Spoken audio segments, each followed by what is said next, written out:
नमस्कार, जय हिंद, वंदे मातरम। एक बार फिर से आपका बहुत बहुत स्वागत है हमारे YouTube चैनल JRP किंग के अंदर। लोकसभा चुनाव का आगाज होते ही लोकसभा चुनावी तैयारियां शुरू हो चुकी है।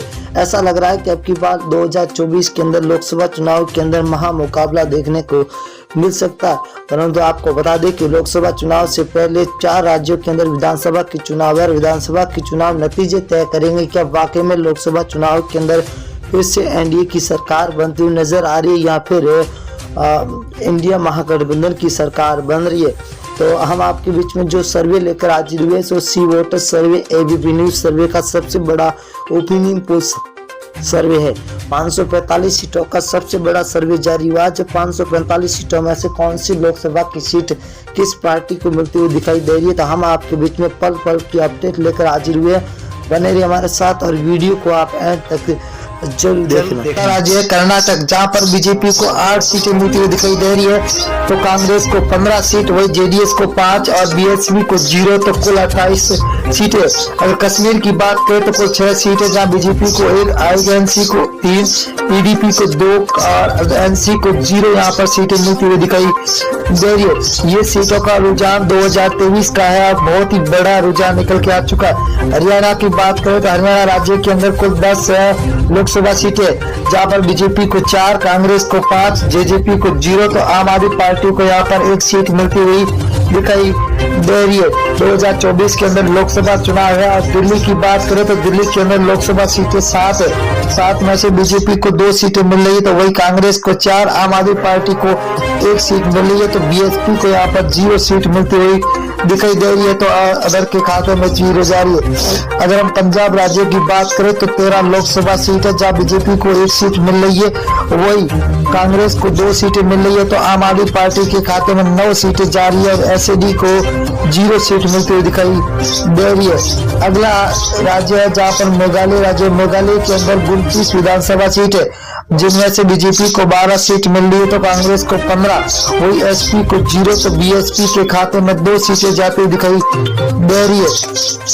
अगला राज्य झारखंड, झारखंड की बात करें दोस्तों तो यहाँ पर 19 लोकसभा सीटें, जहाँ बीजेपी को 6 मिल रही है, तो वही कांग्रेस के खाते में 8 सीटें जा रही है, तो जेएमएम के खाते में 5 सीटें जा रही है, तो आरजेडी के खाते में 0 सीट मिलती हुई दिखाई दे रही है। आंध्र प्रदेश राज्य की बात करें तो यहाँ पर लोकसभा सीटें 25 है।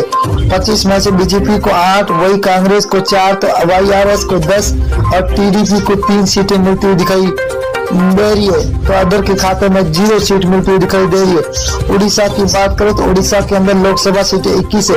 21 में से बीजेपी को 6 सीट, वही कांग्रेस को 9, बीजेडी को 6 सीट और एनसी को 0 सीट मिलती हुई दिखाई दे रही है। बहुत ही तगड़ा महाओपिनियन पोल निकल के आ चुका है। तमिलनाडु की बात करें तो यहाँ पर कुल 39 लोकसभा सीट है, जब बीजेपी को 4, तो कांग्रेस को 5, डीएमके को 15, एएलए को 15 सीटें मिलती हुई दिखाई दे रही है, तो 0 खाते में जा रही है अदर के। अगर अब बिहार राज्य की बात करें तो कुल 40 लोकसभा सीट है, जहाँ बीजेपी को 12 सीट मिल रही है, तो वही कांग्रेस को 5 सीट, आरजेडी को 15, तो जेडीयू को 8 सीटें मिलती हुई दिखाई दे रही है, तो अदर के खाते में 0 सीट मिलती हुई दिखाई दे रही है। अगला है राजस्थान, राजस्थान के अंदर कुल लोकसभा सीट है 25 में से बीजेपी को 10 सीट है, तो कांग्रेस को 14 सीट, वही आरएलपी के खाते में 1 सीट जा रही है, तो आम आदमी पार्टी को यहाँ पर 0 सीट पर संतोष होना पड़ रहा है, तो अंदर खाते में 0 सीट। उत्तर प्रदेश की बात करें तो कुल 80 विधानसभा सीटें है, जहाँ बीजेपी को 32, वही कांग्रेस के खाते में 14, एसपीए के खाते में 27, बीएसपी को 2 सीटें, वही अदर के खाते में 5 सीटें जाती हुई दिखाई दे रही है। अगला राज्य है उत्तराखंड, उत्तराखंड के अंदर 5 लोकसभा सीटें, जिनमें से बीजेपी को 3 सीट, वही आईएनसी को 2, तो बीएसपी को 0, आम आदमी पार्टी के खाते में 0 सीट मिलती हुई दिखाई दे रही है, तो यहाँ पर अदर के खाते में अभी 0 सीट जाती हुई दिखाई दे रही है। पश्चिम बंगाल की बात करें तो कुल लोकसभा सीटें 42 है, 42 में से 17 बीजेपी के खाते में जाते हुए दिखाई दे रही है, तो वही आईएनसी को 0 सीट है, तो टीएमसी को 25 सीट है, सीपीआईएम को 00 सीट मिलती हुई दिखाई दे रही है।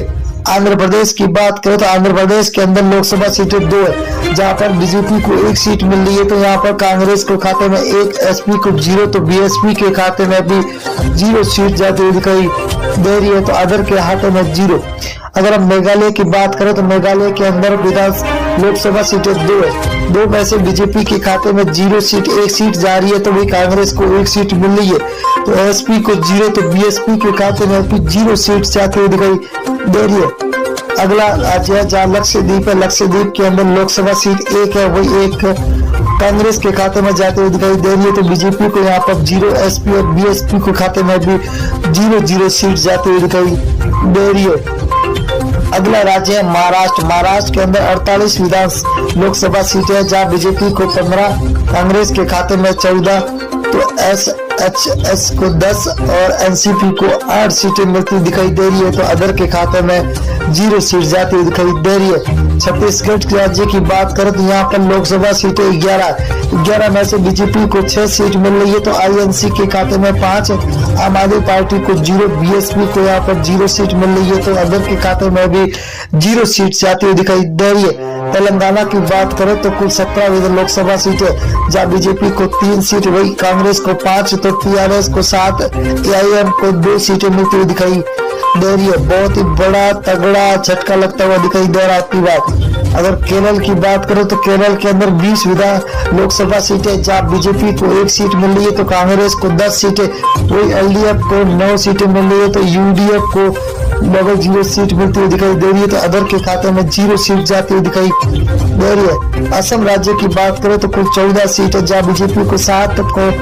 कांग्रेस को 6, एआईयू को 3 और अदर के खाते में 0 सीट जाती हुई दिखाई दे रही है। बहुत ही बड़ा तगड़ा झटका सभी को मिलता हुआ दिखा। गुजरात की बात करें तो कुल 26 लोकसभा, जब बीजेपी को 12, कांग्रेस को 6, तो आम आदमी पार्टी को 8, बीएसपी के खाते में 0 सीट जा रही है, तो अदर के खाते में भी